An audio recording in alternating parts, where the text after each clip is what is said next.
Rules nomor 6. Aturan nomor 6 di dalam peperangan. Kalau Anda perang, Anda hanya punya satu misi. Hidup atau mati. Setuju nggak? Kalau Anda jadi tentara, Anda udah di medan pertempuran, Anda tahu, hari ini mungkin Anda masih hidup atau mati. Setuju nggak? Anda nggak punya pilihan lain. Kira-kira kalau Anda jadi tentara, Anda mau hidup atau mati? Saya sangat yakin Anda mau setiap hari Anda masih hidup sampai perang selesai. Setuju nggak ya? Kalau Anda mau pilih hidup, hidup itu adalah goals Anda. Kalau Anda sudah memilih agent property sebagai bisnis Anda harus punya goals yang jelas. Anda harus punya goals yang jelas, walaupun ada COVID, Anda harus punya goals yang jelas. Karena orang-orang yang disiplin terhadap goals adalah orang-orang yang mempunyai hak untuk mendapatkan kesuksesan yang lebih besar. Kalau hidup di dalam pikiran Anda setiap hari, hidup di dalam setiap sel tubuh Anda, goals Anda akan mendorong Anda mendekatkan diri Anda dengan goals tersebut, bukan menjauhkan diri Anda dengan goals. Orang yang punya goals aja bisa hilang fokus, apalagi orang yang tidak punya goals. Anda bisa bayangin nggak? Kita main sepak bola yuk, kita main sepak bola, tapi nggak ada gawangnya. Even Ronaldo dan Messi pun akhirnya tidak akan bisa bermain dengan baik ketika bermain sepak bola tanpa gawang. Demikian juga Anda. Anda tidak akan bisa menjadi agent properti yang luar biasa kalau Anda belum memiliki goals yang jelas. Ada pepatah mengatakan one day or day one Anda putuskan sendiri. Hari ini, satu hari nanti atau hari pertama Anda putuskan sendiri. Ada orang bilang, aduh aku pengen ke jalan-jalan ke Eropa. Pengen satu hari nanti jalan-jalan ke Eropa. Orang seperti begini nggak akan pernah jalan-jalan ke Eropa. Dia hanya berandai-andai. Dia nggak punya strategi. Dia nggak punya keseriusan. Dia tidak punya goals yang jelas. Tetapi kalau Anda divonis kena kanker karena Anda mungkin merokok terlalu banyak, Anda akan bilang, hari ini adalah hari pertama saya akan berhenti merokok. Kalau ada hari pertama, ada hari kedua, hari ketiga, Anda akan lebih disiplin, Anda akan lebih serius, dan Anda punya goals.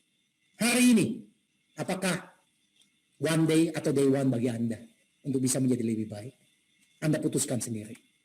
Apa Anda punya why? Apa yang menjadi dorongan di dalam diri Anda supaya Anda bisa bangkit dan bekerja terus di dalam hidup ini? Ya, banyak orang mau sukses dan mereka tahu caranya bagaimana sukses. Tetapi kenapa banyak orang tidak bisa mencapai kesuksesannya? Dia tahu caranya tapi dia nggak bisa capai.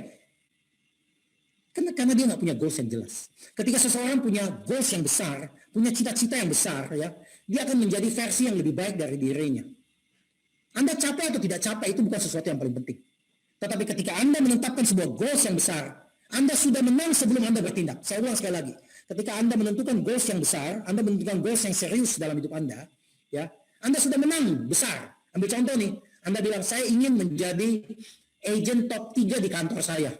Itu semua goals. Anda lihat top 3 bisa capai komisi berapa, dia jual berapa unit, kemudian Anda membuat simulasi bagaimana supaya Anda menjual lebih banyak unit dari orang tersebut.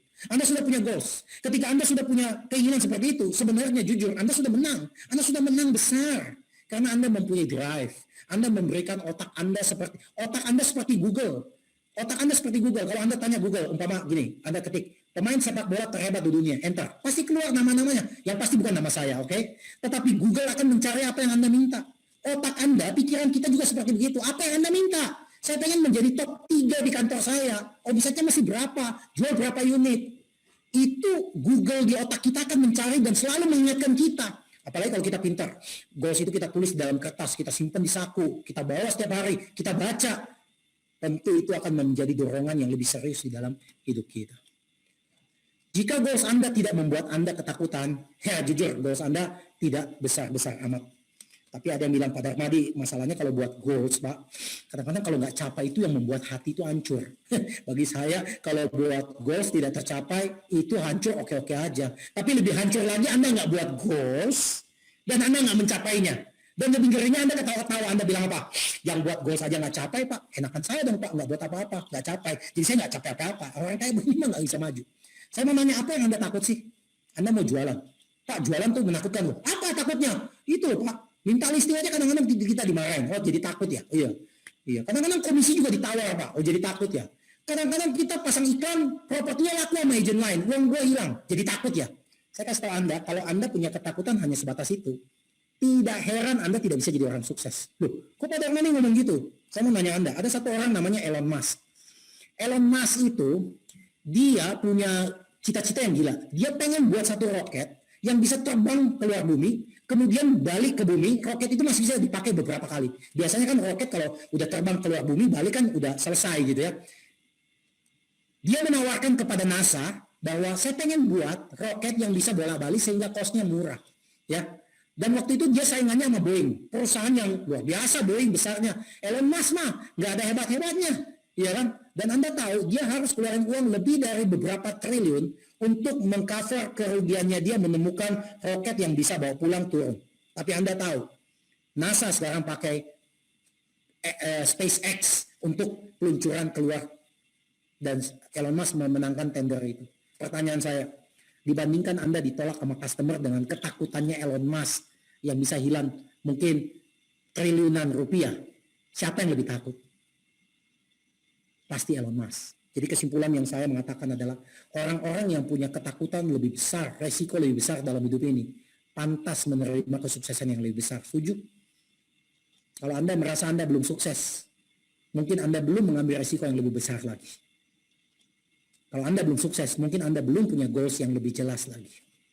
Buatlah visi Anda begitu jelas, sehingga ketakutan itu sudah tidak relevan lagi. Saya suka cerita bahwa beberapa waktu lalu saya ke Labuan Bajo, nyewa kapal sama keluarga saya, 4 malam di laut gitu ya. Dan Anda bisa bayangin kadang-kadang kita keluar malam-malam dari kapal, kita selalu pikir, waduh kalau sampai gua jatuh aja dari kapal pasti gua mati. Dan Anda tidak pernah punya mimpi atau punya keinginan untuk lompat dari kapal pada tengah malam buta. Tapi saya kasih tahu Anda, kalau anak Anda yang jatuh, saya yakin Anda nggak pikir 2 kali, Anda akan lompat mencari anak Anda. Dengan resiko Anda pun juga hilang. Kenapa? Karena kalau visi Anda begitu jelas, visi Anda begitu penting, ketakutan sudah tidak relevan lagi. Anda mungkin takut sama preman, tapi kalau preman itu menculik anak Anda, saya yakin Anda berani lawan preman, walaupun preman itu punya pisau. Kenapa? Karena ada sesuatu yang penting yang Anda harus pertaruhkan dan pertahankan. Demikian juga dengan goals.